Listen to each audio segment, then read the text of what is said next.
This meeting of the Dublin Independent School District to order. Let the record show that a quorum of board members is present, that this meeting has been duly called, and the notice of this meeting has been posted in accordance with the Texas Open Meetings Act, Texas Government Code, Chapter 551. Bob Servetto. Here. Pat Leatherwood. Here. Blanca Martineau. Here. Ryan Mitchell. Here. James Moore. Here. Raymond Salinas. Angelica Sellier. Here. Kurt.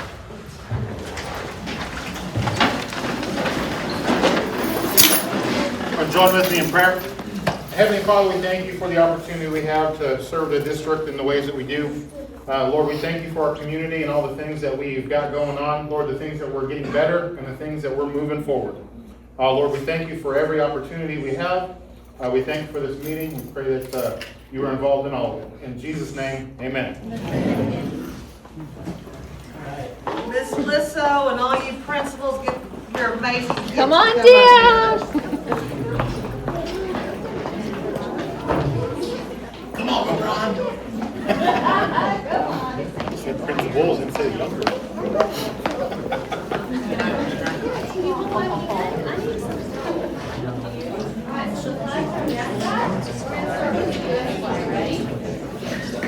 Pledge allegiance to the flag of the United States of America and to the republic for which it stands, one nation, under God, indivisible, with liberty and justice for all.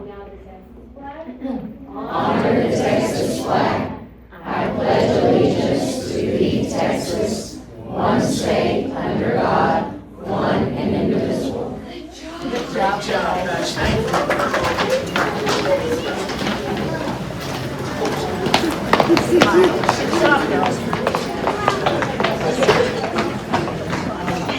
All right, item number 5, recognition of student, employees, board members, patrons for outstanding service achievement.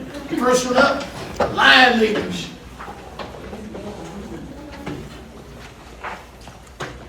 Okay, we'll start out with elementary line leaders in pre-K. So is Camila Gonzalez here? Camila?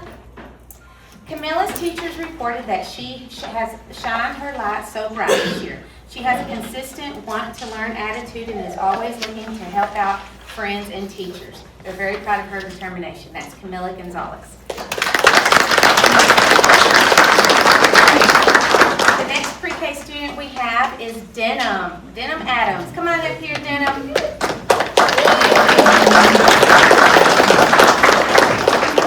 Denham's teachers report that he works so hard, listens carefully, and always tries his best.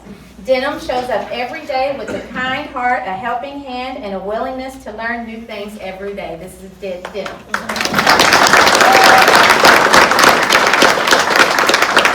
In kindergarten, we have Camila Ortega. Come on up, Camila.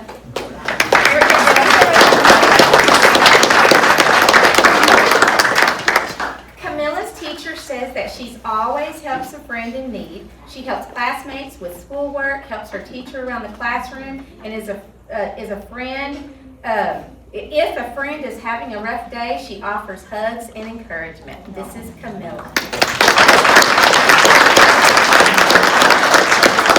Next in kindergarten, we have Braxton Brumbelow. Come on up here, Braxton.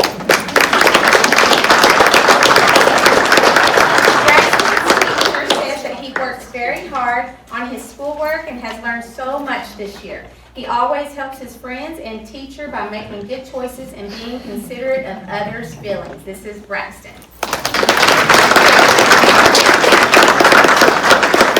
In first grade, we have Piper Grisham.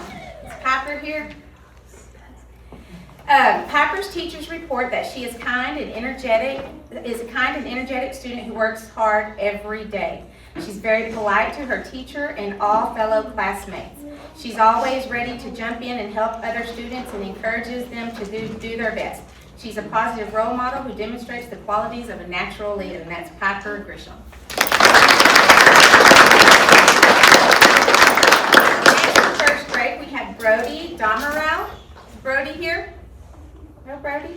Brody's teachers report that he is very sweet and polite and comes in with a smile each morning. He always gives his best effort at school every day. He's a great listener and is always excited to learn new things. His positive attitude shines as a true example of a lion leader. That's Brody.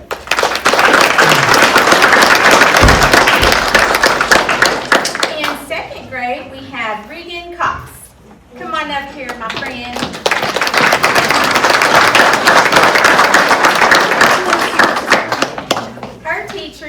Her teachers report that she has such a positive addition. She is a positive addition to the classroom. They appreciate her efforts and eagerness to help out. She is a good friend and role model for her classmates. She also is a joy to have in class, and they look forward to watching her grow. And this is Rita.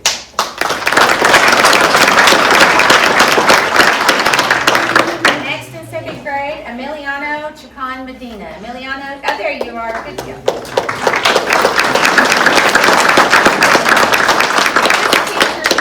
That he is a great leader in his classroom. He is always doing the right thing and encouraging others to do the same. His vibrant personality and positive attitude are so wonderful to see in the classroom. They look forward to seeing what he will accomplish in the future, and that's Emiliano. And in third grade, we have Kelly Rivera. Come on up, Kelly. Kelly's teachers say that she is very hardworking and is self-disciplined. She's a student who is always willing to help her peers. She always comes to class prepared, ready to learn, and eager to do her best. And this is Kelly. And last, we have Noe Vargas.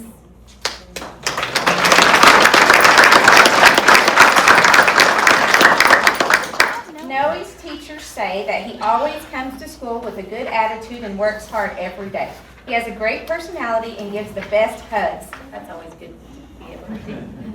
He sets a wonderful example for his peers. They really enjoy having Noe. Noe Vargas.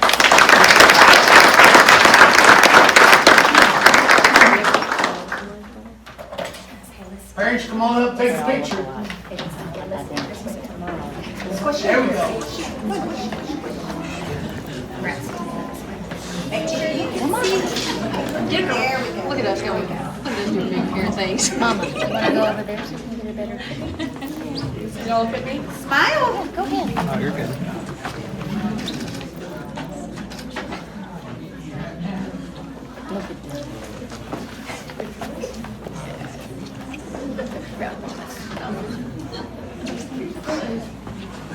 Good job, guys. Good job. Great job.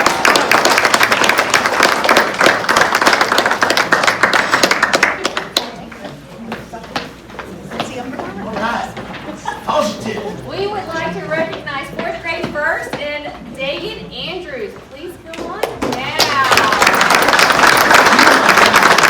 Dagan reports that he takes his work very seriously. He also has a kind attitude and works well with others. His math level, remember he's only in fourth grade, is a 6.2. In the future, Dagan would like to be a football player because playing football is his favorite. Dagan Andrews. Gentry Ball.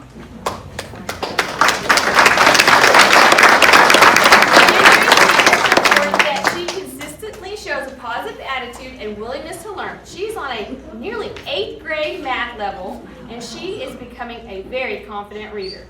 In the future, Gentry would like to be a math teacher because math is the best subject. Gentry. Fifth grade would like to recognize Santiago Sanchez.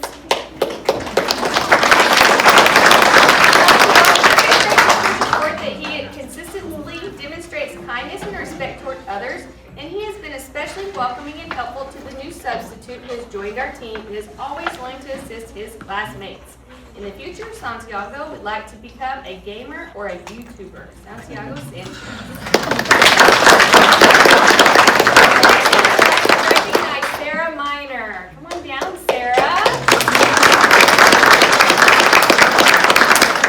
Fifth grader teachers report that she is kind, thoughtful, and a very bright student. She always is respectful to others and willingly helps her classmate. Her positive attitude and sweet nature make her a joy to have in class. In the future, Sarah would like to become an animal fosterer. Sarah Miner. In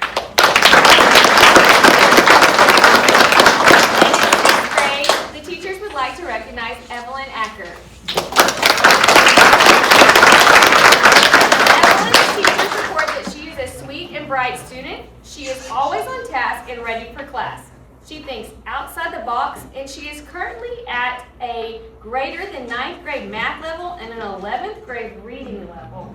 In the future, Evelyn would like to go to TSU and become a radiologist. Evelyn Acker. Lastly, we would like to recognize Jax Weaver.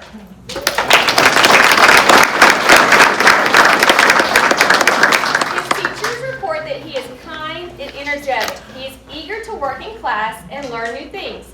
He works hard to understand material and complete classwork diligently. He is currently at an 8th grade math level, and we are certainly proud of him. In the future, Jax would like to go to college to possibly become an engineer. Jax Weaver.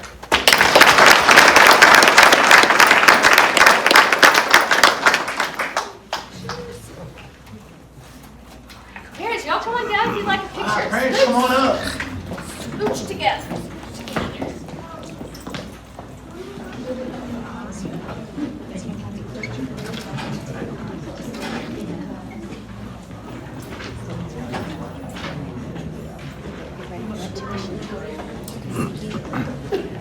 Good job, guys. I know I'm proud of you.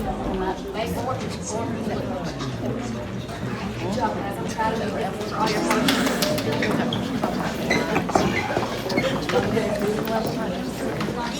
Yeah. All right, Circle of Champions. Circle of Champions. Oh, good. I think that's up here. I see. Good. Our first one is Ana Paula Estrada Romero. Is she here tonight? Ana Paula is a hard worker. She always gives 100% no matter what she's being asked of her. She is a good, kind classmate who is always willing to help others in need. Ana Paula is always willing to do what is asked of her with a smile on her face. She is very driven and motivated to get things done. Ana Paula Estrada Romero. Our second one is Zanon Biggs. Is he here tonight? Zanon has a wonderful mind. He always has something thoughtful and creative to add to class discussions.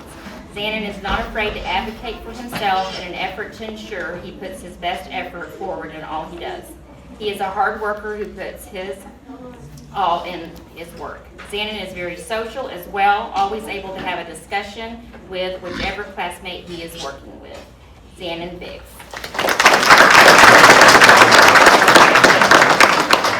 Moving on to 8th grade Circle of Champions is Leslie Sanchez. Is she here? She continuously works hard to achieve excellence in her classes. When her peers need help, she is more than willing to step in. Her attitude towards learning every day is positive, joyful, even with not being the quickest learner. Leslie has a work ethic instilled in her that will take her far in life and has the right perspective on life at such an early age. Leslie Sanchez. Our next is Omar Caballero. This is very exciting.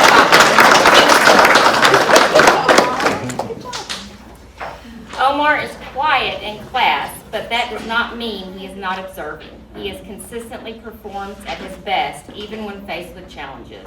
Omar relies on his peers for help when problem solving, but his peers also look to him for guidance when needed. Omar is such a great student to have at Dublin Junior High.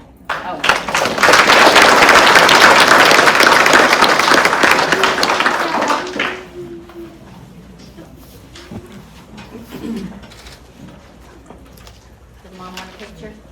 Or Dad? Come on up. Come on up.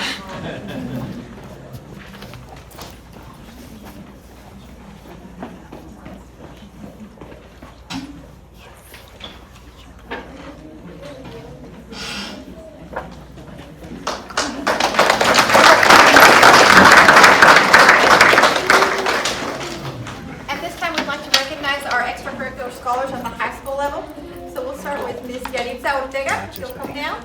It's not just me.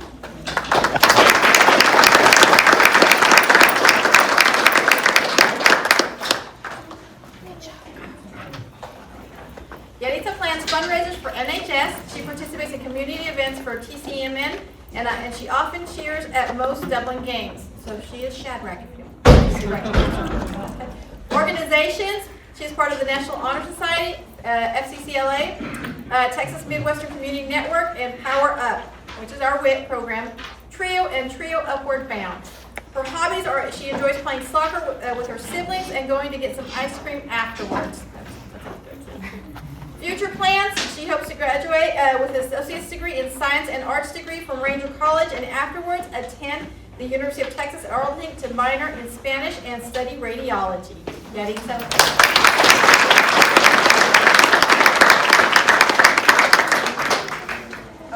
One more. Okay, our next extracurricular scholar is Samson Scott. If you'll come on.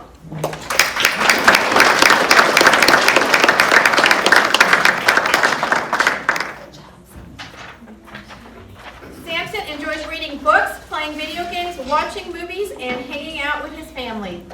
He belongs to our band, and he's also in debate. He enjoys hiking, going to state parks, and writing short stories.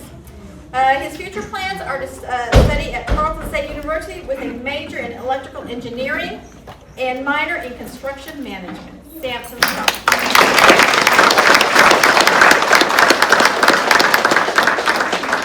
Samson, you're close. I don't want to be brother.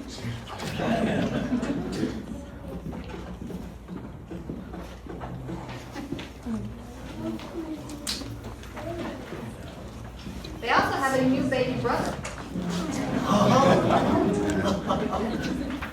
Keeping it coming. There we go. All right, athletic scholars. All right, our athletic scholars for this month. First in from junior high, 7th grade. In 7th grade, we have Anaya Sandoval.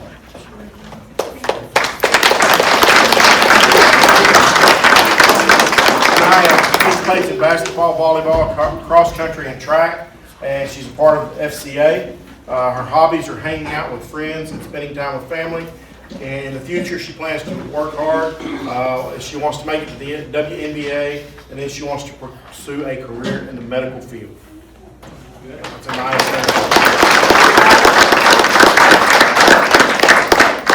Our other junior high athletic scholar for this month is 8th grader Matthew Hamilton.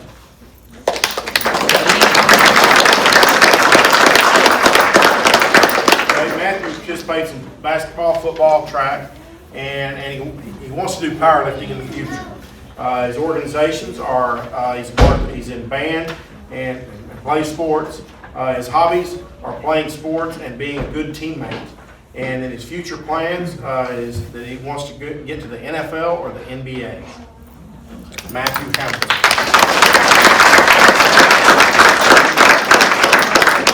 Our high school athletic scholars are Savannah Chacon. Savannah is a 10th grader. She participates in volleyball, basketball, tennis, cross country, and track. Her hobbies are listening to music, spending time with family, and then playing tennis and going shopping. Our future plans, she wants to be a dental hygienist or a welder, and she would like to go to college and play tennis. This is Savannah Chacon. Our other high school athletic scholar for this month is 12th grader Hunter Jones. Hunter plays basketball and golf, and he is in the welding program at DHS. He's part of FCA. His hobbies are playing basketball and golf, and his future plans are to go to TSTC and get a welding certification and then pursue a career in welding. It's Hunter Jones.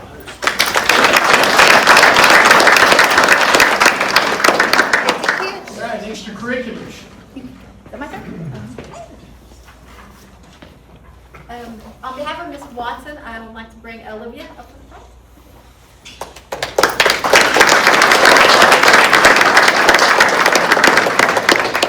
Ms. Watson would like like to recognize Olivia Salio for her leadership and commitment to cheer over the last 6 years. I have had the privilege to watch Olivia grow so much from being scared, a little timid, and worried to try out as a 6th grader for cheer, to being the confident leader and captain that she is this year as a senior. She has proven to be an excellent leader and captain. She is always looking for and willing to learn new cheers, stunts, and tumbling passes. Then she pushes her team to not only learn the new cheers, stunts, and techniques, but to also help them to do everything to their best ability. She tries to stay positive for her team, even on the hard days. Her smile and leadership will be greatly missed by her teammates and by her coach after she graduates. Not only is Olivia captain of the varsity cheer team, she is also a varsity member of the volleyball, basketball, track, and softball teams. In addition to all of these sports, she is an active member of NHS, Power Up, FFA, and FCA. Her hobbies include going for walks or runs and spending time with her family and friends. Her future plans include graduating from Ranger in May with her associate's degree in science and art. Then in the fall, she plans on attending Tarleton State University to pursue a degree in nursing, which I have no doubt that she will be an excellent nurse. Thank you, Olivia, for all of your hard work and dedication as captain to the cheer program this year.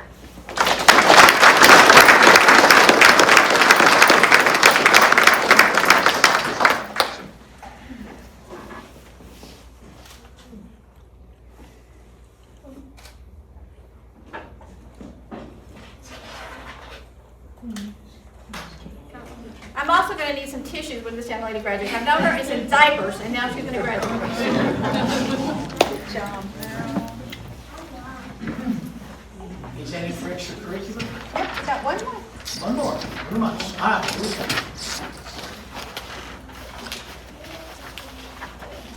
So I'm here today representing Miss Hayhurst, who's at the Fort Worth Stock Show with some show animals, and so we're here to recognize our FFA scholar. This is Annabelle Delgado, and she's being recognized for her Agriscience fair project. Right? We picked her because she's she just got through with that step, I guess, that makes you one step ahead, I guess. Anyway, so right now she's studying dairy cattle. She's going out to the Tarleton Dairy. Is that where y'all doing that? Okay, so they go out to the Tarleton Dairy and they're looking for a correlation between udder depth and mastitis. And the presentation isn't finished, but the statistics have been run, and we have found a statistical significance in the data, which is awesome. That's really good for her study, for her project.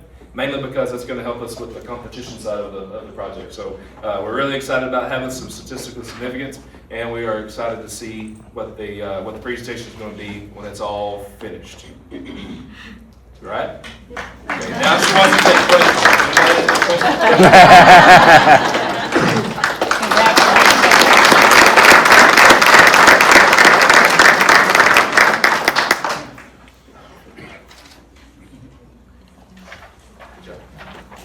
All right, staff recognition.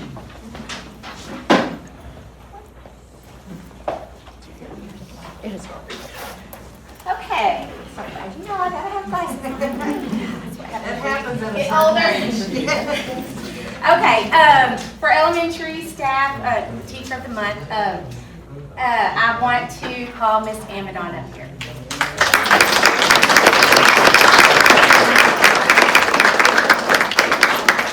Miss Amadon consistently demonstrates a sweet and caring disposition that positively impacts everyone around her. She is a dedicated team player who is dependable, supportive, and always willing to step in when needed. Ms. Amadon's positive attitude, reliability, and respectful manner make her a valued and trusted member of our school. So, we're very glad to have you.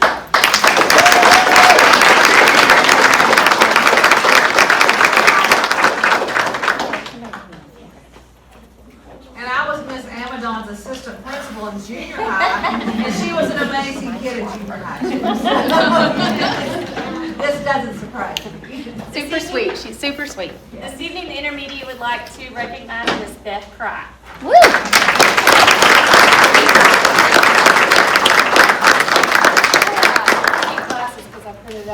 Miss Cry joined our campus this year in a new role regarding teaching reading, and she has done so with a commitment to our students. In addition, She stepped up in a big way when her partner teacher unexpectedly went out on maternity leave 6 weeks early, ensuring consistency and strong instruction for our students. We are incredibly grateful for her willingness to go above and beyond and for the impact she has already made on our campus. Ms. Cry truly exemplifies what it means to serve students with heart and dedication, and we are thankful to have her at Dublin Intermediate School.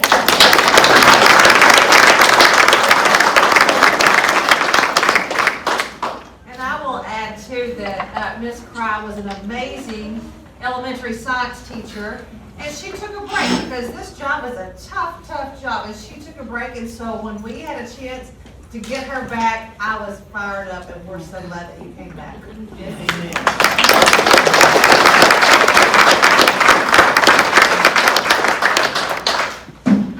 We'd like to recognize Mr. Salinas as our Teacher of the Month. Unfortunately, he has another commitment today, so he wasn't able to be here. But the description that was given to me, Mr. Salinas truly embodies the heart of a lion. He builds strong relationships with students while holding them to high expectations both in the classroom and on the court. He consistently emphasizes the importance of a strong work ethic, discipline, and pride in doing things the right way. His genuine care for our students and their success is evident every day as he challenges them to grow, lead, and roar into their full potential. Mr. Salinas' dedication and leadership make him a proud example of what it means to be a lion and a well-deserved Teacher of the Month. Mr. Salinas.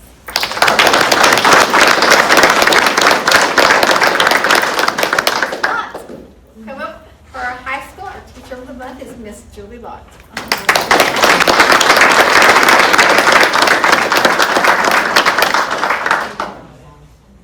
And I would like to say that she is another true lion.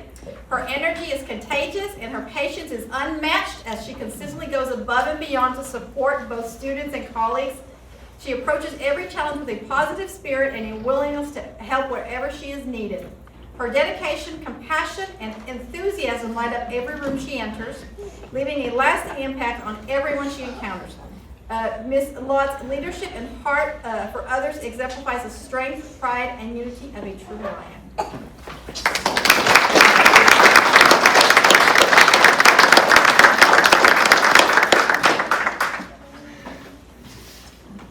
Miss Julie.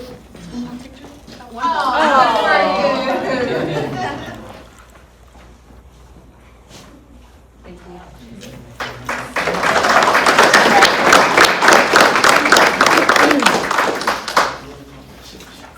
Number 6, School Board Recognition Month. This is always a great month to recognize each and every one of our board members, and I say we have got the best board across the state, hands down. There's not a single board member that doesn't have our kids and our staff's best interest at heart. There is no other purpose for them serving other than that. There's no hidden agendas. There's no other reason except for they want what is best for the students of Dublin, Texas, and the staff and the community. So we are truly blessed to have each and every one of you. It makes my heart so full of pride to know the hearts of each and every one of you here. So thank you all for what you have done. The campuses have so graciously prepared some goodies for y'all. Each campus provided some things. We've got signs across the boardroom, and then we have a video right quick that we would like to share from the elementary school.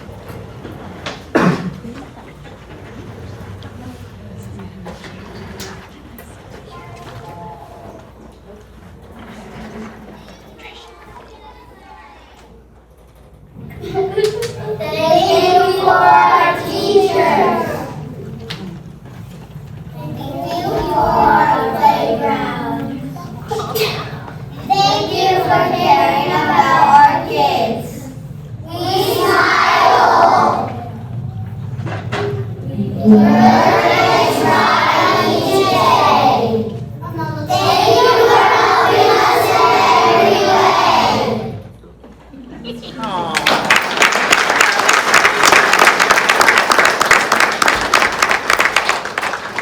That was very cute, Ms. Carr. Thank you all for putting that together.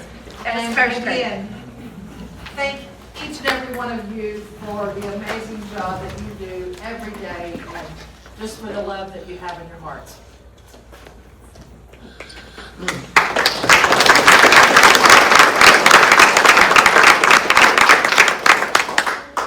All right, number 7. Consider and act on a resolution recognizing National FFA Agriscience Fair students. Mr. Dunlap, would you like to say a few things about these incredible young men and women? Absolutely. Y'all come on. Or are you rather sidekicks tonight? Can we let the girls go? What of them is? Oh, there she is. That's one. We had one that couldn't make it. Oh. Come on up, beautiful. Okay, I feel like they don't need an introduction because it seems like everybody knows them, but we'll do it anyway. So, the first one right here, this is Paul Adams, and then we've got, and you're junior, right, Paul? Yeah. And we've got senior David Green, and we got sophomore Isabella Cervantes, and your partner, another sophomore, Zoe Soria. All right, and so Zoe and Izzy, they work together in a partnership or in a pair for the competition, and then David and Paul, they're both solo projects. And I think we were here. When were we here last to talk about winning state? Y'all remember? Have we done that yet? Yes. I don't remember when it was, but the last time we saw them is because we were recognizing how well they did at state. They were so these three projects, or these three teams, I guess they were state champions for the Agriscience Fair in their divisions. We had 2 other projects at state last year. They were a second and a third, but only first place in the state advances to nationals. And so we went to the national level competition. Y'all had a prelim, kind of a set of competitions that they go through, and it was done virtually. They advanced out of that, which means they were in the top 10 in the nation, so they beat out 40 other states to make it into the top 10. If you make it to the top 10, then you're guaranteed a trip to the actual national convention. And the National FFA Convention is hard to describe for people who've never seen it or never heard of it, other than just to say it's huge. It was held at Lucas Oil Stadium where the Indianapolis Colts play. And so it was a professional football stadium. It was ginormous. There were about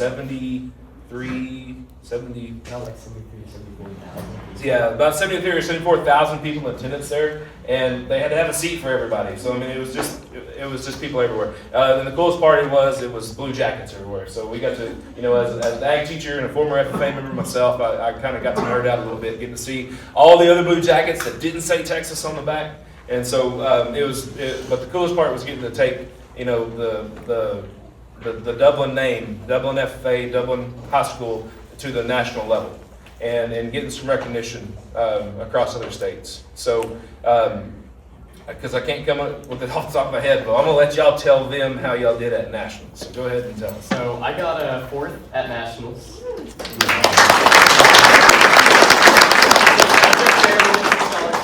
But it's okay. You'll get it next year. Or this year. I got 8th place at nationals.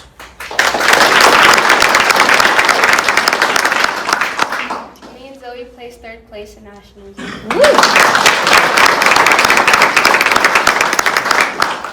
Yeah, that's right. And 3rd place also came with a scholarship. So we're extra proud of that. I mean, one of our things in our department is we're always pushing to try to get kids some scholarships, to give them some success or some money to go to college on, or to do whatever, after high school. So when they leave here, what can they go and do? And so having a little extra scholarship money is always a plus. Coolest part, in my mind, not the coolest part, one of the cooler parts is their awards. Is they got the pins. And so FFA kind of has some, I don't want to say weird, but we've got some rules about what we can and can't put on our jacket. And so the fact that they've got something that they can actually put on the front of their jacket that is ginormous, you can see from a distance, is really awesome. So it's cool to have them coming around. And then you see Izzy's looks a little different because they mark 1st, 2nd, and 3rd places with different colors, like a ribbon, like what you'd see. So that's another, adding a little bling to the jacket was pretty cool too. So. Let's see, what else is there? What I'll mention about this is, we started the Agriscience Fair projects last year, and we had 5, and we had a lot of success with them. And y'all know how it goes. You know, success breeds growth. And so what we've seen right now, we're looking at 13 projects for this coming year. And I'm going to tell y'all, not to sound corny or anything, but I'm serious about this. It wouldn't happen if it wasn't for support from the school board, administrators, parents, and community. If it wasn't for all y'all's support, there's no way that we'd be able to do all the kind of stuff that we're doing. Because here's the thing, we've got the kids for it. You know, we've been sitting here all night seeing the best kids. And we keep saying they're the best kids ever. And I'm going to tell you, y'all keep sending us good kids, we're going to make winners out of them. That's the way it is. And I'm super proud of these guys, and I appreciate everybody's support. I appreciate all y'all do for us. And this is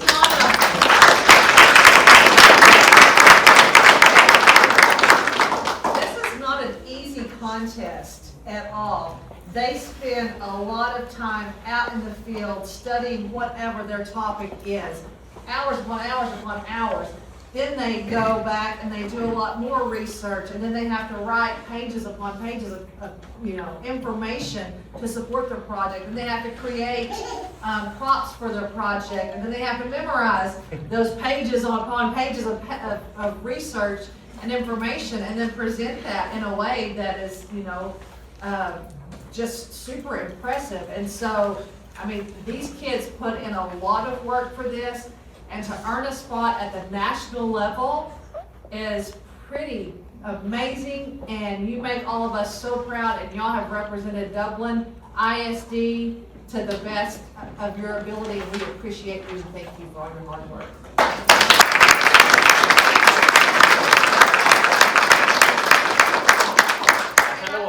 I kind of want to reiterate that all of this stuff wouldn't be possible without our amazing school board and all of their support. So if you guys see those little things that say Dublin FFA, it would be a floral arrangement, but all the flowers didn't get here on time. Y'all back in. Yeah, they use the ice and snow as an excuse to not bring us the flowers. They should have just flown. Well, we have a resolution that I would like to read on your behalf. And this is a resolution of merit. Be it resolved before the Dublin Independent School District Board of Trustees and all individuals present that on this 29th day of January 2026, Paul Adams, Isabella Cervantes, David Green, and Zoe Soria, students of the Dublin High School FFA organization, are recognized and commended above all others. And whereas these students of Dublin ISD have earned recognition at the national level of FFA Agriscience, and whereas these students, through their determination and perseverance, have brought great credit upon themselves, the Dublin Independent School District, and the entire community of Dublin. And whereas these students, through their hard work, dedication, loyalty, and commitment to education and academic excellence, have distinguished themselves above and beyond their peers in the Agriscience competition. Now, therefore, let it be resolved upon the recommendation of the administration and recognized by these signatures affixed below that on this day, Paul Adams, Isabella Cervantes, David Green, and Zoe Soria of the Dublin High School of the Dublin Independent School District are officially given commendation and recognition through this resolution of merit by the administration and board of trustees of the Dublin Independent School District. And therefore, it is hereby ordered that the resolution be spread upon the recorded minutes of the Dublin Independent School District Board of Trustees for all posterity this 29th day of January 2026. Ooh.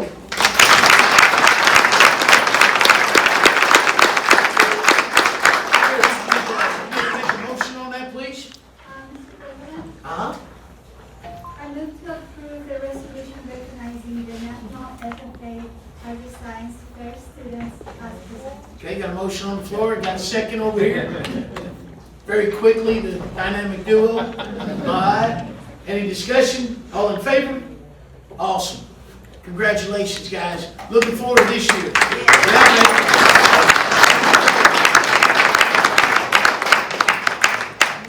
Still no question session, huh?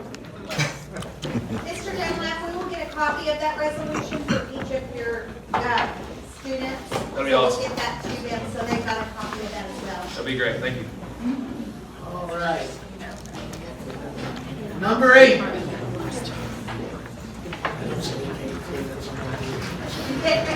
Can't say lips. Okay, now we will consider the on our 24-25 financial audit, and we will turn it over to you, Carol.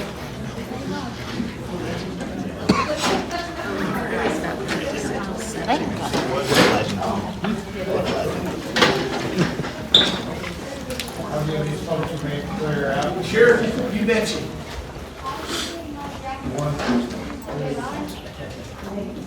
I always like to tell the story, or without, don't expect anybody to be loud.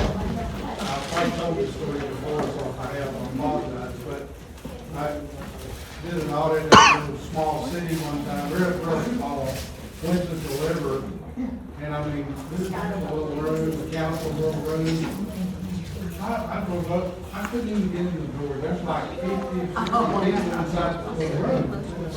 And I was trying to figure out what was going on, so they had a fireman issue, and it was very passionate, okay? So just as soon as they finally did both of the issues, went on, and the mayor says, okay, the next item on the agenda is present an annual audit. And I mean, all 50 of all the people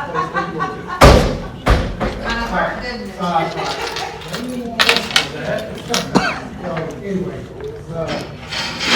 funny story about how that worked out. So we pretty much cleaned that up. But we look forward to hearing from you, Gerald, every year. All right. There we go.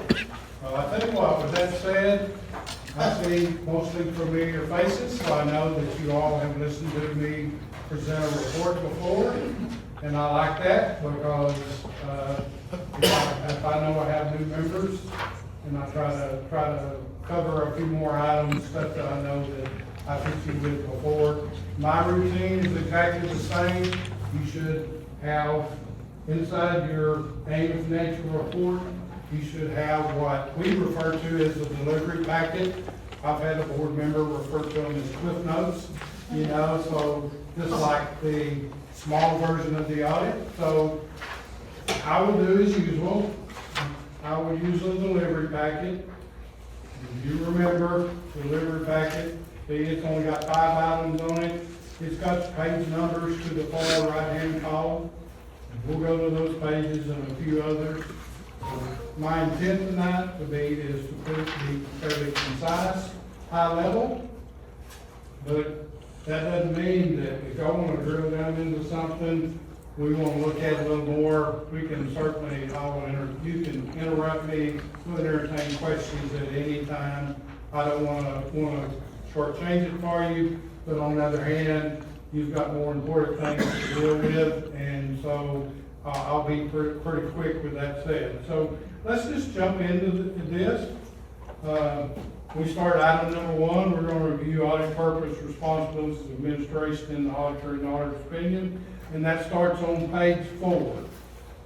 So there again, remember, keep your delivery packet out, and as we go inside the annual financial report, and then you can go to that page, and I'll come back for this delivery packet.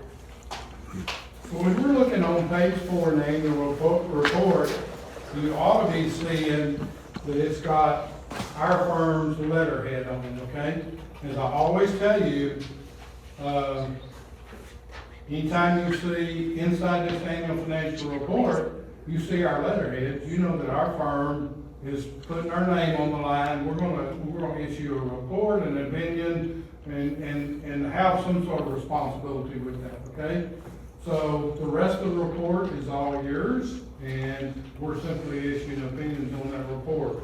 So let's see how it plays out, okay? Number 1, you look at the very top. It's dated tonight, which is the release date of the report. You see the very first word, unmodified report, okay? Unmodified means we didn't modify the standard verbiage inside a standard audit opinion. It's just as it's supposed to be, okay? No exceptions to note. So that unmodified term is a good term. So let's see how that plays out. The first bolded area under opinions, the second paragraph, in our opinion, the financial statements referred to above present fairly in all material respects with respect to financial position, governmental activities, each major fund, aggregate remaining fund information, Dublin ISD as of August 31st, our fiscal year end, respective changes in financial position for the year that ended in accordance with accounting principles generally accepted in the United States of America. So that is unmodified, we call it a clean opinion, just the way you want it to read. The other thing I always like to point out when we look at our opinion is a couple of other things in the opinion paragraph. I've kind of alluded to them already. So look down to the third bolded area, responsibilities of management for the financial statements. Remember that in a school district scenario, the words management, you usually call them administration, okay? We're not talking about you as the governing body, we're talking about administration. It starts with your superintendent, your business manager, all of the folks that participate in that process, all the way down to campus principals. Those are administrators. So the very item, just want to read the very first line. Management is responsible for the preparation and fair presentation of the financial statements, okay? That means that while we audit the data, we help with the proper presentation of these financial statements. At the end of the day, it is their responsibility. If the numbers are messed up, it's my responsibility to catch it, right? But if they are, that doesn't absolve them of responsibility.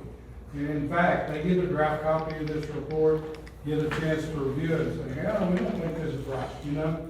So that doesn't, just because this is generally called an audit report, it's more properly termed an annual financial report. It is management's responsibility. So you say, okay, so what does the auditor do? Turn to page 5. One page back, auditor's responsibilities. I just like to sum it up in the very first paragraph. Our objectives, the auditor, our objectives are to obtain reasonable assurance about whether the financial statements are free from material misstatement and to issue an auditor's report that includes our opinion. So we're supposed to do the work, we're going to issue an opinion on the financial statements, okay? Does that make sense? So we really always like to just wrap it all up and say, you know, it's a partnership, you know? They do all the work, generate all the data. We kind of help with government accounting standards, put it in a format. At the end of the day, we work in partnership to issue a financial statements that are in accordance with the AG standards in a format that DEA locks down. So is that pretty clear? Just want you to remember it's a clean opinion, unmodified, no exceptions to be made. Okay? All right, go back to the handout. We'll look real close at just a quick overview of your historical results. I kind of put it in 3 areas. First is your student, staff, and attendance data. Why is that important? From a financial statement standpoint, because a lot of your funding comes from the state. It comes from your kids enrolled, the attendance. So if attendance is going down, then your money's going to go down, right? So we're about a 3-year history, and then you can see you're kind of flatlined across there. Daily attendance right over 1,000 kids, enrollment 1146, 1146, 1125. So if you look at that on a graph, and there is a graph in this side of this report that shows that enrollment, I'm not going to go to it, but it shows pretty flat. And just remember your primary expenditure in a school scenario are your payroll costs. So that next line on total staff, the total staff of your district has to coincide, and it ought to be a direct correlation with the number of kids and the attendance you have, okay? And better yet, you kind of sum that all up. TEA likes to put that student to staff ratio, and that's total staff. That's not like number of the kids in a classroom with a particular classroom instruction. That's total staff to total kids. That 6.05 number is a real nice number. When I say it's real nice, you have generated good financial results in the last few years. Did again this year, and because payroll costs are a primary expenditure, important that that they match, all right? So y'all are doing a nice job with that. Property tax and related data, of course, that's the other side, for the most part of your financial picture is you either have state funding, you generate property taxes to fund your district. You've got a nice healthy roll, it's gone up. Of course, your rate has been compressed a little bit under some of the state funding and stuff. 646,659,157 was your assessed value. And of course, your property tax rates were a little over 75 cents for M&O. Debt service rate was nearly 10 cents, okay?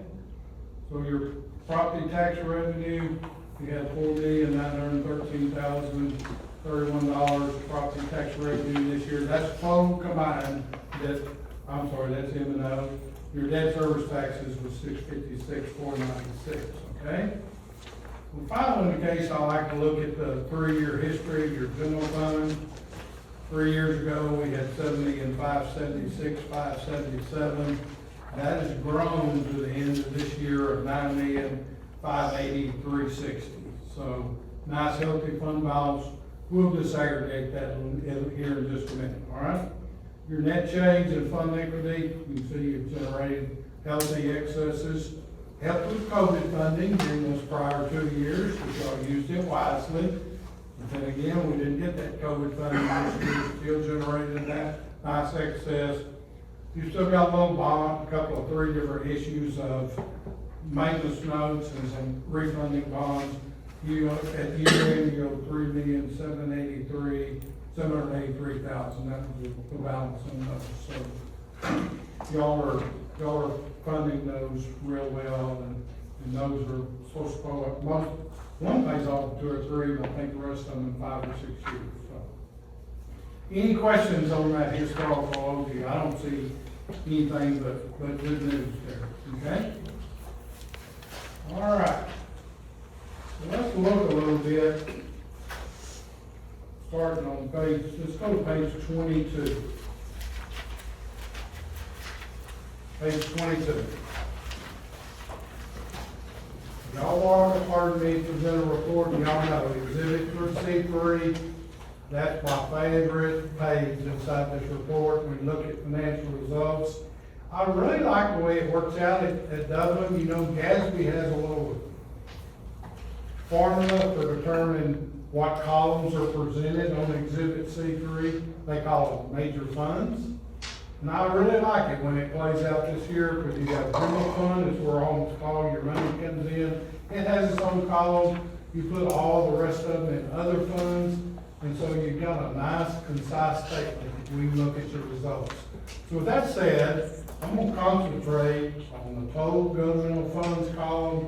We'll talk a little bit about separation inside the individual funds toward the bottom as we really look at the fund equity in those funds. So let's start out with revenues, all right? And whatever revenues, we had total revenues of $18,693,006, okay? Local revenues, $6,862,445. That's 37% of your total revenues. That's primarily property taxes, okay? You put in property taxes and then your interest earned on your funds, because you've got a nice healthy fund balance. Those are your 2 primary funding under the local, 2 primary components of that local revenue. State program revenues, $9,846,898. That's 53% of your total revenues. And of course, that primarily is your state foundation program, okay? And that's why it's so important that enrollment in kids, that's where your money comes from, all right? That funding formula got a lot of attributes in it, primarily driven by enrollment ADA, okay?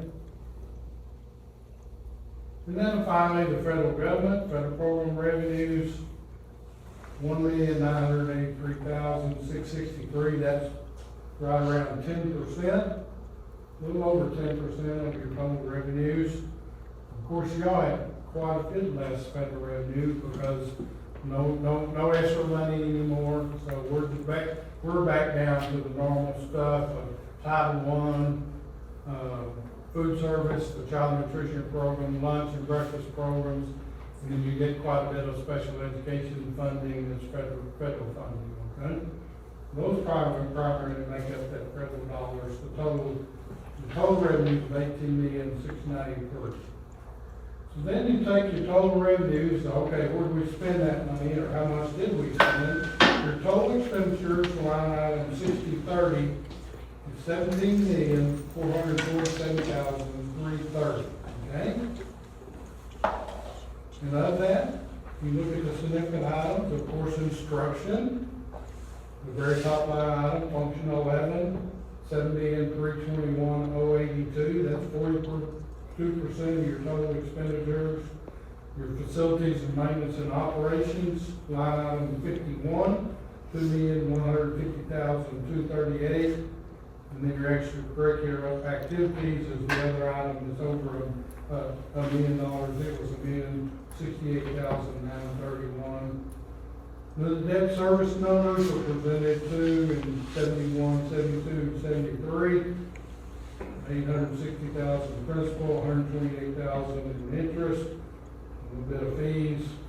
Those total $989,336 worth of debt service expenditures, okay? And then the other miscellaneous are all added together to come to that $17,447,330. Total revenues less expenditures, our net excess was $1,245,676, okay? Other resources and uses, transfer money in and out, mainly transfer money to the debt service fund, the tax maintenance notes, two different issues you have there. That's primarily what those transfers are. So our net change in fund balance was $1,245,676. We started the year with $9,293,161. So we ended with total fund balance of $2,538,837.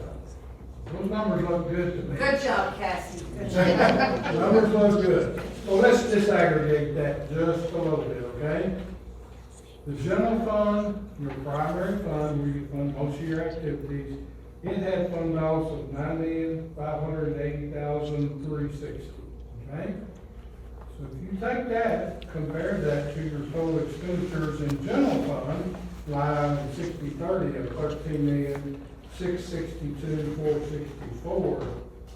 That fund balance, you've got 70% of your total general fund expenditures set in fund balance. That's like 8.4 months worth of cushion.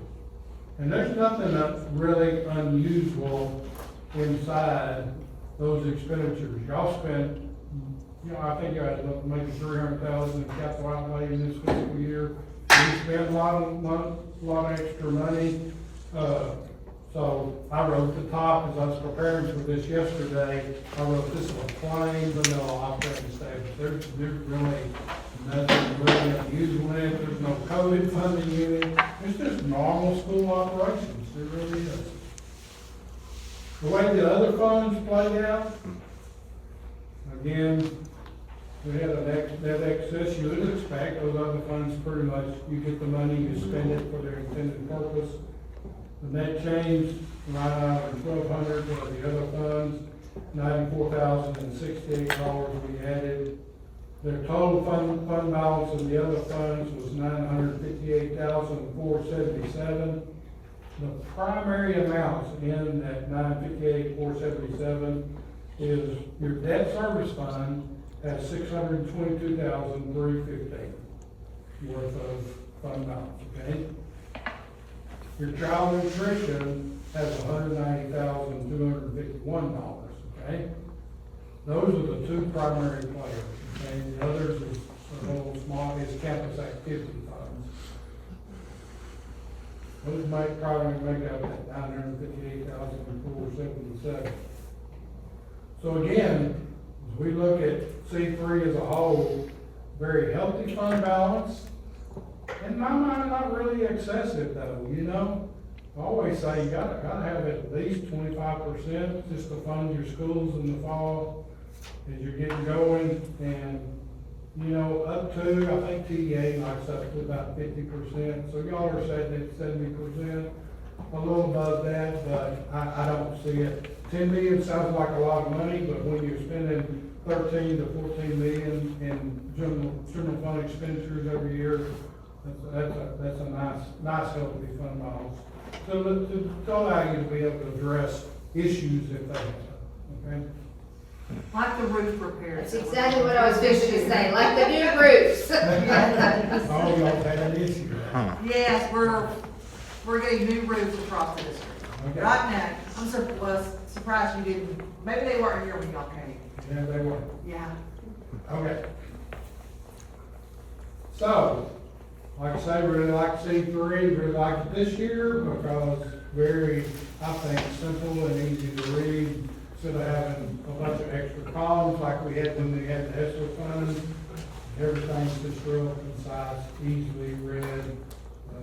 Again, very, very nice financial results, very healthy financial position. Y'all got any questions about those numbers? You know, I really think I'm just repeating. Y'all have already seen those numbers. We don't make a tremendous amount of adjustments. We'll make some, but the numbers you look at your board meeting pretty much coincide with these numbers right here. Your scout makes those adjustments, and so you're getting good financial reports every month, okay?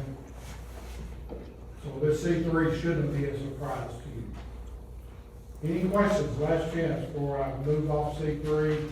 I've said all I wanted to about your finances, you know, just talk a little bit about all that stuff, and then I'll be out of here. Okay? Questions, C3? All right. Let's go all the way back to page 94. I like to use the schedule of findings and question of costs. Again, notice our letterhead, so this is an auditor document. I'll give all a chance to get to 94. If you look at 94, nice summary of audit results, any particular findings. So let's just start at the top. Item number 1, type of report issued unmodified. I'll read that opinion to you, okay? Item 2, we got A, any significant deficiencies in internal controls? I said no, we didn't. Any material weaknesses? No. Non-compliance with some material to financial statements, you had 1, okay? So we'll look at that, just keep that in mind, we'll look at it in just a minute. So there, you had 1 non-compliance item. Internal controls, the major federal programs, which has to do with the testing, child nutrition was what we tested this year. Remember we tested ESSER pretty heavy for 2 years. We're out of that game, we're back to your big 3, Title I, child nutrition, special education. It'll be rotated on a three-year cycle. This year, child nutrition was it. Okay? Dollar threshold, $750,000. That goes to $1 million next year. Y'all are still getting well over $1 million in federal funding, so you'll continue to be subject to single audit criteria. You have always been a low-risk auditee, which means it kind of cuts down the threshold. I don't have to test as much since you're a low-risk auditee. To qualify as a low-risk auditee, just a reminder, you have to have no federal findings. You gotta have to have a single audit in your last 2 fiscal years. So if you ever miss a year, then you can't be a low-risk auditee, or if you have federal findings. All right, let's move back and address that 1 finding on page 95. One of the things that we have is we test some particular compliance with state law items. One state law is required to have adequate security at your depository.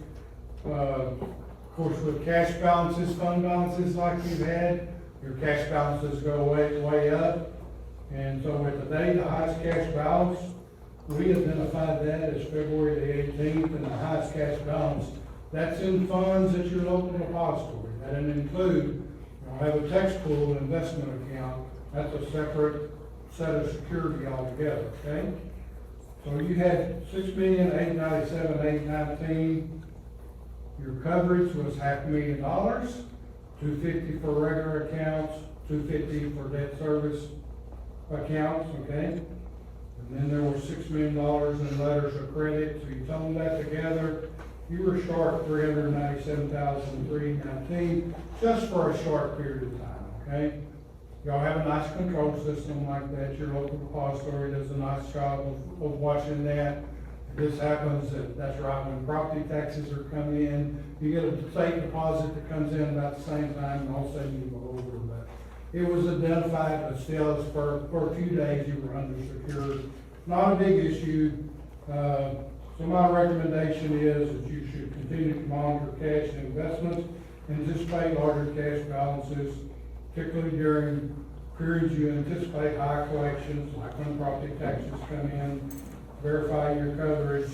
And I close that regularly, although a compliance violation occurred, control system monitoring the district's depository security work effectively. So I don't think it's really an issue, not recommending that you change your procedures, just maybe be a little more diligent about that.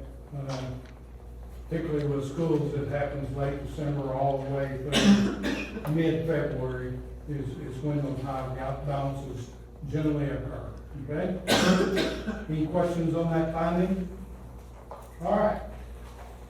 So that's all inside that beginning of financial report I was intending to cover. Let me hit you with a few other things. Required communications. So inside that delivery packet, look to the next letter that's right behind the outline. And the first letter should be titled Communication with those charged with governance. That's you, the governing body. You know, y'all get an email from us about the time we come to do field work. That's a required communication, required by auditing standards. This final communication upon release of the annual financial report, our auditor opinions, final communication with the governing body. Under it's formatted where it says significant audit matters. I don't determine those significant audit matters. The auditing standards board identifies those, okay? So there's no really any what I would consider negative items inside this letter. There's one thing I would make a note in the next page, under the disclosures. There's some disclosures, new GASB standards that have a big effect on this annual report, and then there's a disclosure on page 61 that you, sometime in your spare time, inside the annual financial report, you can go and look at, okay? Any questions on the final communication with the governing body? All right, let's turn back a few pages and look at the independent auditor's management letter. It's another letter. This is not a required communication under auditing standards, but it's one that we always elect to issue, okay? And generally, management letter items are kind of classified under, well, all like what governing entities such as TA, federal government, they classify what they call management letter comments, which are generally, well, we see areas of recommendation, or in our case, we've got one here, I'm kind of patting you on the back, and others are just suggestions or look forward. We've got a couple of those in here. The first one is accounting function. I always say I've got a great system of control. That doesn't mean things don't happen even though you got great controls.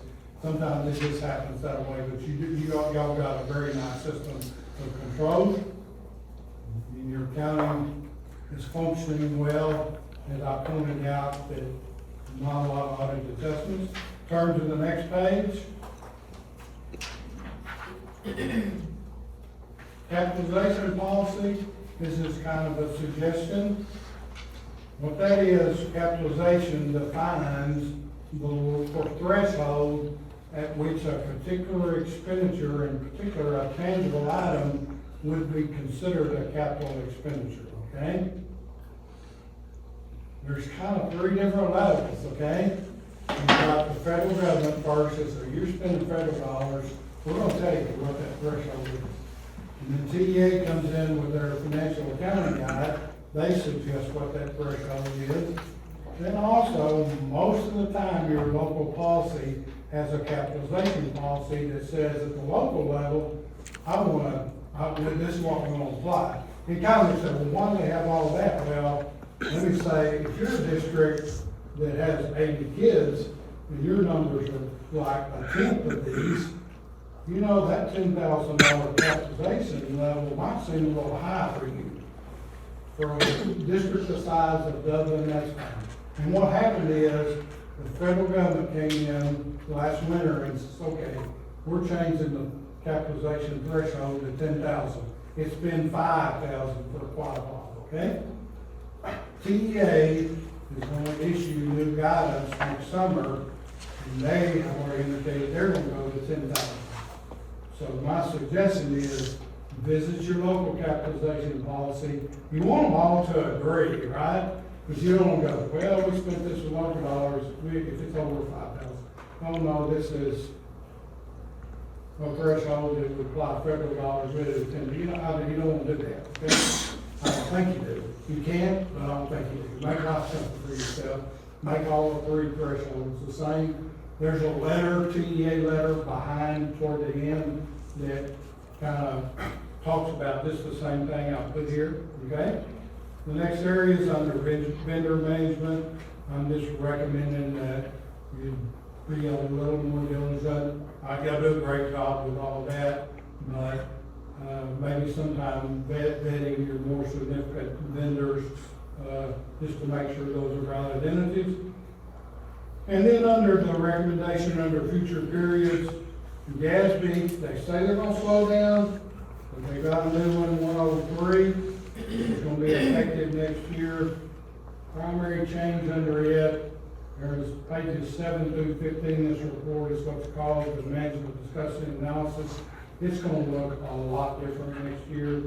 And then some of the stuff that falls, what I call below the line, revenues, expenditures, net changes, and below the line, the other resources, all y'all had was transferred. There's gonna be a change in what's in kind of other items below the line reported. So that's really all I got in the management letter. And I look at the very next page. Little letter from TEA, this actually was an email, comes from the Financial Desk Reviews Division of TEA. They've got a new platform this year, Audit 2.0, that you do the submission of the annual financial report, okay? So it's been a very challenging year because y'all had a federal single audit because of the OMB issued a compliance assessment that your auditor has to live with. Because of the federal government shutdown last fall, OMB compliance assessment did not come out until Tuesday before Thanksgiving, okay? We can't issue auditor's opinion and do federal, we have to check. We checked, they had the draft version out, so we used it when we were here.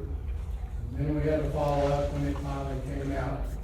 Bottom line though, I think I pointed out one of those letters when it was dated, those release dates couldn't be before OMB released those reports, okay?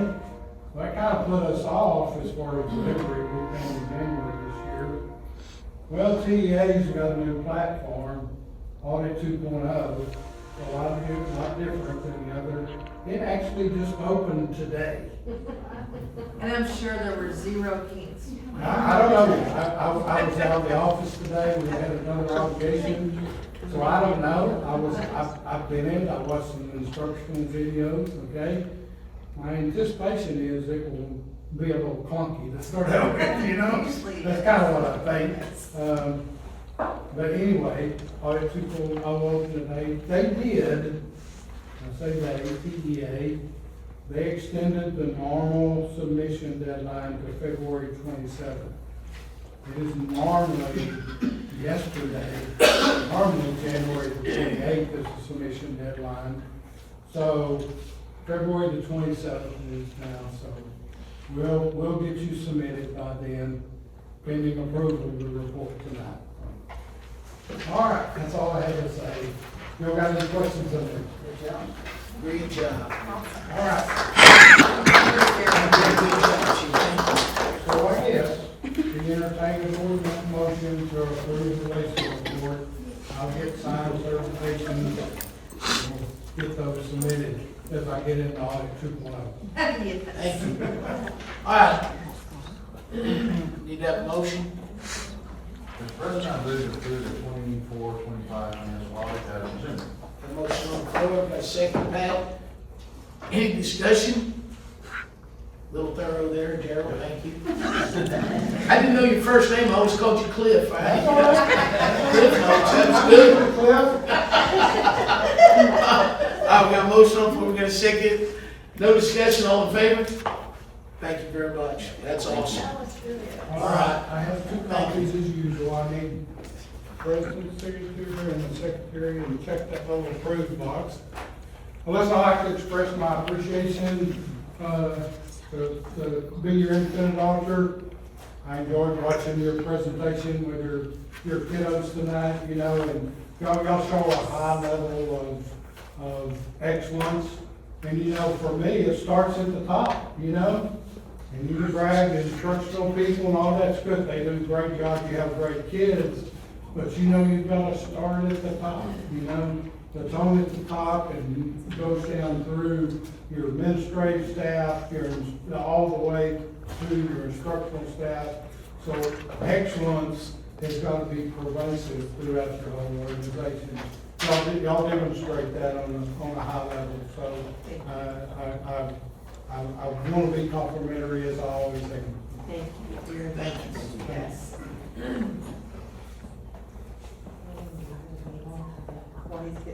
Okay, we gotta go to, thank you very much. We're gonna go to number 9. Consider audit firm for 25-26 fiscal year.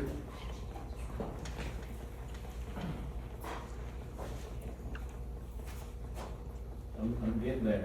I move that we approve Rogers and Company for the 2025-2026 fiscal year as presented. Motion on the floor, second Angelica, any discussion? I'd like to put it only if Cliff can come. No, that's good, okay, we got a motion, got a second, all in favor? Awesome.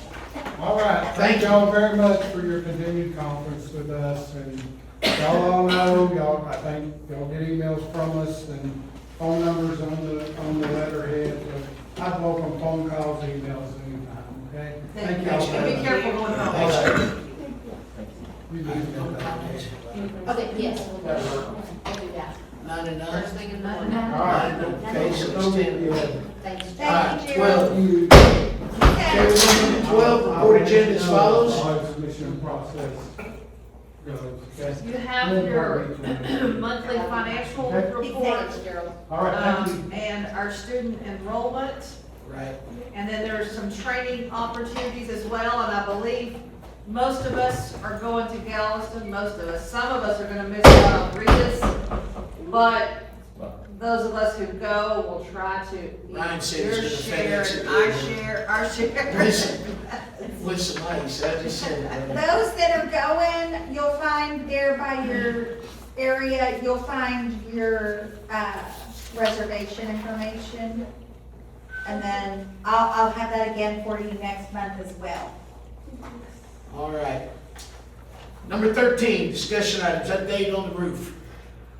I got word today, they've been very, very fortunate. You know, we thought this process was gonna take, most of the spring. But it looks like if weather continues to cooperate, they had that one little pause when the ice storm came because it has to be at a certain temperature before they can apply the materials and the adhesive.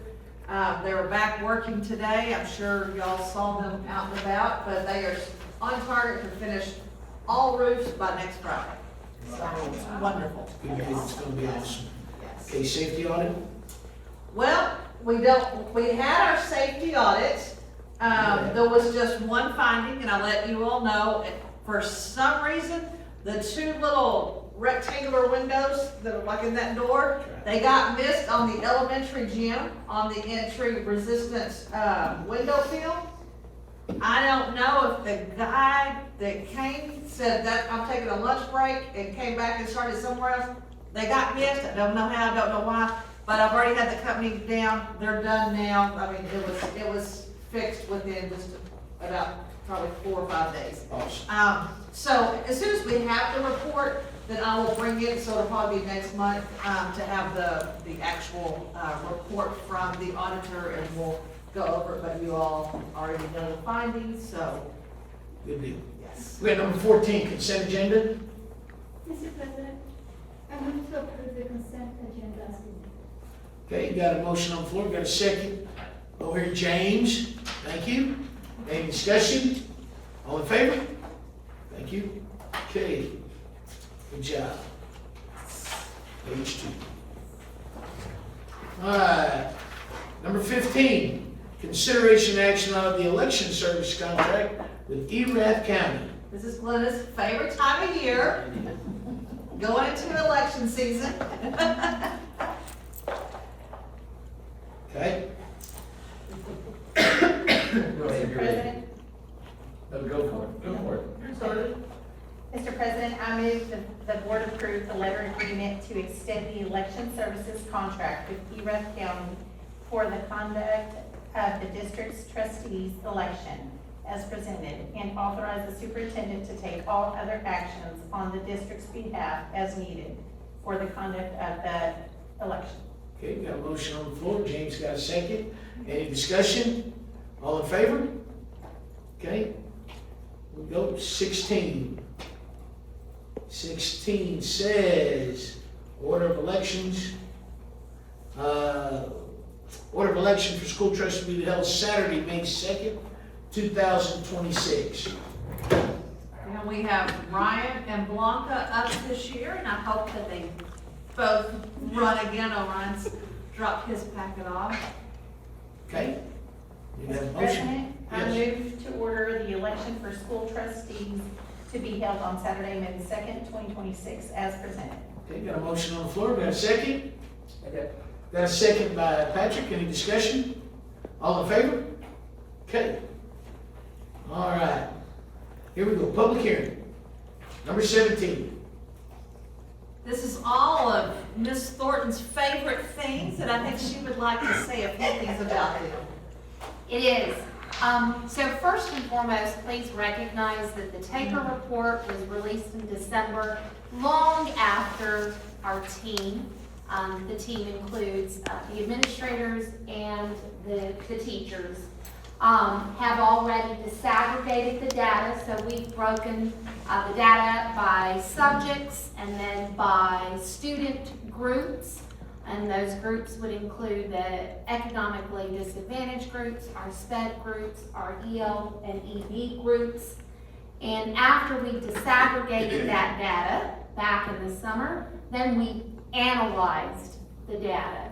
So please be assured that the administrators, under the leadership of our superintendent, are working diligently with the plan that we created, that we developed alongside their teachers and implemented from the get-go, from the start of the school year.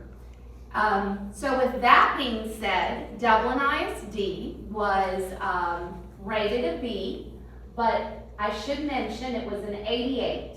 And if TEA would listen to Trish, I would say we're all perfectly imperfect, and anything that's 1 or 2 points lower than a grade should be bumped up to an A. So an 88 to me is right there. We're chomping at the heels of an A. So again, the administrators and our superintendent have done an incredible job working hard.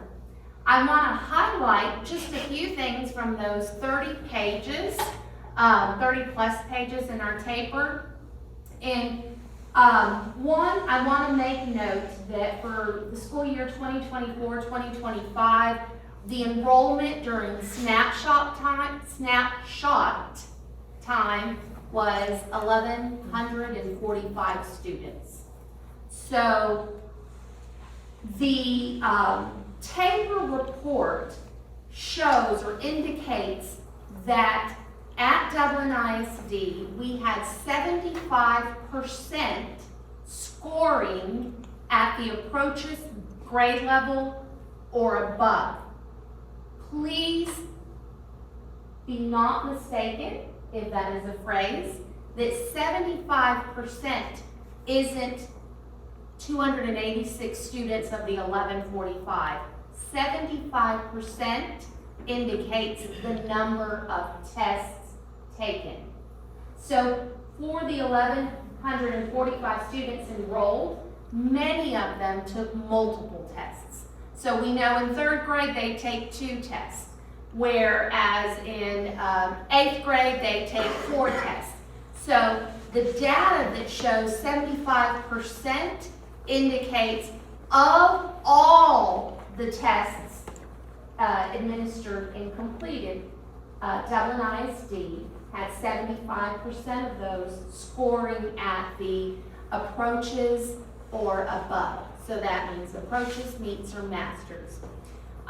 We had 50% of all of the tests administered at DISD that were at meets grade level or above. And then we had 21% at master's grade level. So just a reminder, approaches means with intense tutoring, the right remediation will get them ready and prepared for the following year.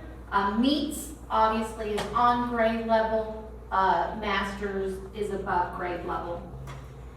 This is my favorite part of this report because it allows for us to highlight every one of our administrators at each campus. So the Tabor report showed a B rating, but it also showed a designation under Dr. V's leadership in the post-secondary readiness. So that was all under Dr. V's leadership.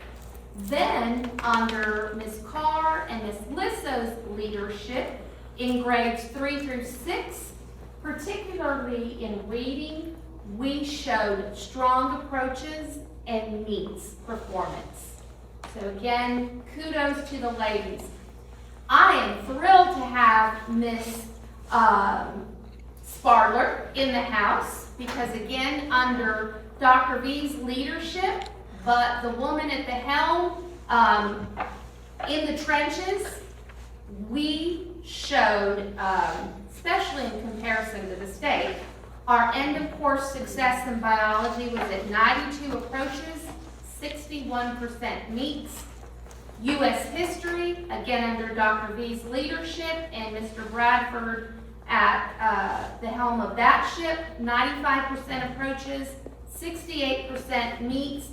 And then our rock star duo at the Algebra 1 on the secondary campus, we had 78 approaches, 45% meets. So post-secondary readiness, EOCs, and Algebra was 100%, right? yes, ma'am. When you She had had the a, words wrong, yeah. yes. I think. Well, when you, yes. Yeah. Algebra, there was another that ended up at 100%.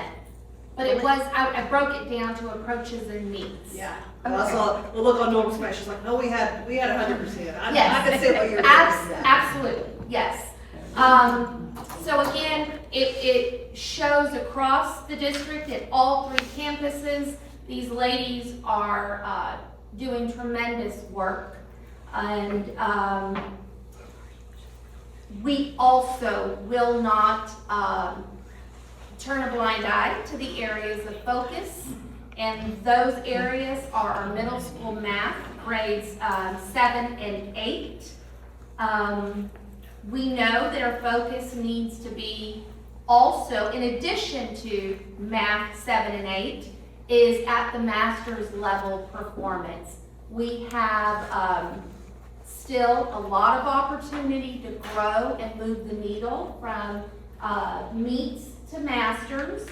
And then our focused groups will continue to be special education, economically disadvantaged, and EB and EL students. I have to also give kudos to our SPED director, because under her leadership, our special education department met all requirements. So to wrap that up, the key takeaways for our board tonight is that Dublin is rocking it under the leadership of Superintendent Summers. Students are performing well at the approaches and meets. Again, we have a plan in place, and we're pushing for more masters. And the instructional focus, as I mentioned, just to reiterate, is not only at the middle school math, but also in the accelerated learning part. So accelerated learning would mean for those students who didn't pass in the previous year, that we are growing them in a school year's time more than a year. So right, every student should grow a year after 9 months to be ready for the next grade level. But if they come to a grade level having not mastered everything in the previous grade level, then we are required, and even if we weren't, because we are educators, we understand our responsibility to implement accelerated instruction to get them there. And then post-pandemic, there's always going to be, I think in the foreseeable future, the landscape of education has changed. We will focus on closing the gaps, and I said we do focus on closing those gaps still to this day, long after COVID. Awesome. Good job. I'm going to say this, yeah, that's great job. For people not in education, and they're saying, we're getting this report in January, I mean, you got 4 months left of school. They don't understand we had this information back last summer. That we were given the information, we implemented what we needed to do, and we're working on it. You know, we had that befuddle in the 7th grade last year because of our math, and that was a just deal where we lost a teacher and then put another teacher and lost. So our kids lost a little bit, so that's been corrected. And then as we see things go on, the things that, you know, for the average person that will watch this on video and say, oh, man, you know, they just got the report, now they got to really scramble to the end. No, we've already, and you guys know this sitting there, that we've already implemented it, but this is for our community to know that this stuff's been implemented back in the summertime. There was a plan set, and then everything's been moving on. So I know I've had these discussions in the past with people in previous employment opportunities, and I just want to make it clear that this isn't like a knee-jerk reaction to this report. This report's old news to us. So, but it's just now coming out where it can be delivered out to the community. So, great job, administration, as far as what you're doing on your campuses. I think it's wonderful. I think everybody knows that their nose is to the grindstone. We know what it's like, because now, football season was in the fall, and we all got ramped up every week for that. But we only have one game coming up in the spring, and we're spending the whole year preparing for it. So excited to where we're going, excited what we're going to do. Hang in there, and don't let it consume you as much as do your thing. I mean, I think that's important, because if you let it consume you, then we won't be any good. And that was a tough deal. Like I said, my prior deal was being a principal. I told them, I said, man, just do your thing. And in turn, we wound up being successful because they wound up teaching instead of worrying the whole time, making themselves sick. We know what the game plan is. We know what we're doing. We know where we're going. And so for that, you guys have all done a great job just sitting back and watching from this standpoint. We get amped up too, because we know that we're going to be questioned about what happens. We know that. But we're not micromanagers, but we understand that we've got the people in place that are doing their thing. And we need to let them do their thing. So thank you. We're ready to move on to the next one. All right, here we go. Financial standard reports of 23-24. Those are just the normal PEMS financial reports Okay. that you've received. We have to report on violent, criminal incidences every year. You have your student enrollment report. We have our campus improvement plans and our district improvement plan. We work on those throughout the year, and make sure those are up to date and do that every year. Okay? What's considered a violent or whatever incident? If, let's say, you're a student and James shot you, we would have to report that. Yeah, there's certain Well, that's what levels. I was trying to understand, was what does violent? What constitutes a Yeah. violent? There's, we have a whole list of things. I can do that for you. I was just curious. I'd like to see that. It's gotta be something pretty serious. Yeah. Will you make a note of that one? Yes, I sure will. Because I don't have any sticky notes right here. I won't remember. Okay. We're good to move on with 18 now? All right, number 18, deliberation, possible action, adopt a resolution designating daily prayer time per SB 11. So SB 11 says that if schools want to act on it, that they would adopt a resolution designating a daily prayer time, which initially sounds really, really nice. I don't know if y'all have read up on SB 11. We do provide our students, I mean, it's the law. If students want to have a time of prayer, they can do that. If they want to read their Bible during lunch, before school, after school, outside of instruction time, they can do that. They're protected. We're for that. We have, FCA that we offer for our students. We have, see you at the pole where the students gather around, they pray the flagpole at school. So that is available for them. If we adopt this resolution, then any student that is involved in that must have a signed permission form and a waiver form, and they could not be a part of it if they don't have that form, and it would have to be up to some adults keeping up with all those forms. And if you don't have your form signed, you can't even walk up and listen to what we're talking about. So we will have to police that. And that was my only hesitation, is that I want to allow our children, our students, to pray, read the Bible, worship together. That's great. I just don't want to put any extra burdens on our personnel to keep up with all the forms, so. Y'all can- So right now, as it is, we have the freedom, and the kids have the freedom to do as they please. Yes. I mean, really, there hasn't been any limitations put on our students. Whereas you're saying if we adopt this policy, now it's gonna be a structured time. And then if a kid wants to, and he doesn't have a signed deal, then he can within the group. Because we will be liable if.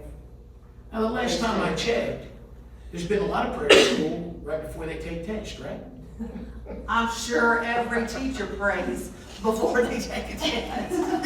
Well, and I know I pray for the students and the staff just to relieve their anxiety and give them the confidence and the strength they need, so. Well, does this affect FCA? So like if we adopt this, does every FCA participant have to have this filled out? Yes. Wow. So that'd be instead of just having it open, with the guys. So if you don't, then we can go back to what we're doing now. Yes, And you're yes, okay. yes. Now, this isn't one of those laws that we have to mandate. No, it just says that you have to take action by March, one way or the other. Wasn't that correct, March? Yes, yes. Okay. Yes. That's- yeah. Either you don't act on it, and you don't adopt the resolution, or you adopt the resolution. I think we sat through one of these things at the, Training, Training. yeah. Yeah. Were they saying about the same thing? well, I think what it is, there's multiple religions that, kind of come up and like, well, you allow this one, but you won't allow this one. And school districts have been in trouble for that kind of stuff, And our Constitution says freedom of religion, so it doesn't matter what religion, whether you agree with it or not. If they choose to pray, they can pray. And so, I'm just gonna, so. Yeah, I think that when you do this, you're allowing the government to tell you how you can When pray. you can, and when you Yeah, can't. and it seems like every time you turn it over there, that it kind of messes up, so I think we just kind of do it the Well, way. and I've been up on the law already being a minister, and realistically, there's already things set and laws put in place for that kind of stuff. I like the idea of structure, but not in this way. So we just skip this? Just, we will not adopt a resolution if that's what y'all would like to do. Yeah, if y'all don't want that, then we just don't act on it, and then I let our, We don't adopt this. Yeah, I don't want to come across like a bunch of heathens. yeah, we don't have to act on But it. really, we're fortunate to be in this community where we have that freedom. And our community supports that freedom. Yes. And I think that's the underlying fact. I mean, we're always trying to get kids to get better and think better and invite them. But now we'd have to say, well, I can't invite you because you don't have a signed. And who's gonna carry around all the sheets? That's gonna say, oh, you can or can't? Well, I turn my sheet into so-and-so. Well, I invoked so-and-so. Yes. No, we're It missing just that. sounded like a nightmare for the adults to try to keep up with that. But if we don't act on it, they can. Yes, do it. yes, the kids When can they're still not pray, right. they can read the Bible, they can do FCA, they can do Well, pray at the home. students aren't the issue. Students can do that anyways. That's their. Yeah, their- that's what I'm their- Yes, their right as a yes, student. yes. But if they And an do, adult, on the other hand, there's stipulations on Right, that. right. So, yes. But we're saying the kids can Right. still, if they wanna do that, yeah, they can still do that, yes. Just they will tend to come back and say, well, you didn't act on it, so now you have no say, you have to do what we say. No, They no. don't have right. Okay. Yeah, Linda will notify them and let them know. So if you just say, I need a motion, we don't say a word, it falls. Yeah. We don't even. But no, I'm just saying. So we're not acting, so y'all are just not wanting to act on adopting that resolution? No. Just not acting.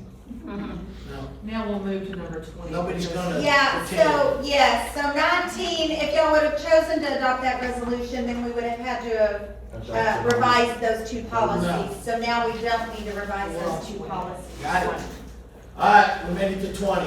We're And okay. he left us, I guess he didn't last the whole meeting. He had another meeting, he Oh. had to get to and asked that I call him when the meeting's over. So I've got his number, I'll let him know what's decided. Yes. Go ahead, chief. So we had two bids this time for the old ad farm, which was exciting. And I think y'all have copies of both of those bids that were placed when I sent those out to you all. And the highest bidder was, Hankins, Dakota Hankins. Yes. Erath Investments. What? It's listed as Erath Investments, and Okay. Dakota is the owner. Okay, yes. So he was the highest bidder. Y'all had the opportunity to look at both bids. So, Good deal. yes. We can vote on which one we would like to accept. Well, my deal is 305 is more than 302. So I'll make that motion. I like the motion. All right, here we go. Read it. You said you make the motion, just make sure you give it to the right one. I was gonna start reading, you said, you do it, go ahead. I'll just study. You go He'll ahead. just eat his candy. You go I'll take ahead. it. You want to, I'll say it. Mr. President, I move that the board adopt the resolution as presented that accomplishes the following. One, identifies the highest qualified bidder in response to the district's innovation for bids dated October 20th, 2025 for the district's public sale of approximately 11.17 acres surplus property and improvements commonly known as the former Dublin ISD AG facility, tract located adjacent to the Dublin Airport in Erath County, Texas.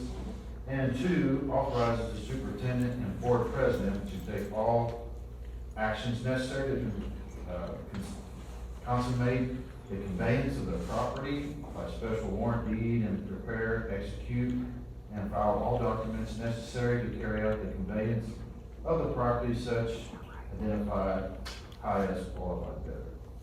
That was a great job. It was. We got a motion, Ryan's got a second, any discussion, all in favor? Good job. Done. Good job. All right, awesome, I awesome, was exciting. looking for that, and I'll be honest with you, I was like, oh, the one I want to read is like a book. Well, you did a great job, your linguistic teacher was good. Your I'll be L-E-L-E-R. honest with you, I had to look up conveyances at work today and go, what is conveyance? You're doing real good until you start admitting that stuff, don't ever admit it. Why did they get you go? All right, Now go home and use it. all right, item 21, closed session in accordance with the following, section 551.074, Texas Government Code, personnel matters.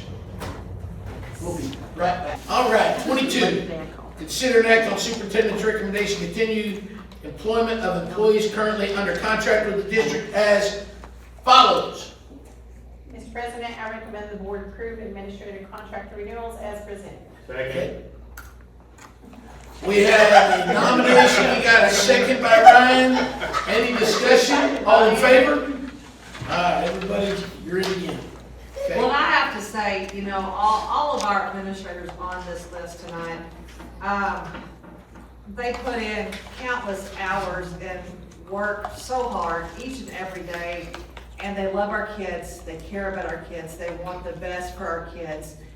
And I always tell people, you can't find, I know there are a lot of good schools out there, there are a lot of good administrators out there, but I always say Dublin, we're just different. You know, We are. we are, and we're very blessed to have all of you, so thank you for everything that you do for our kids every day.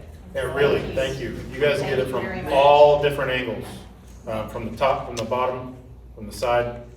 We deal with it all. Some of you have seen your vehicles outside of the schools late at night.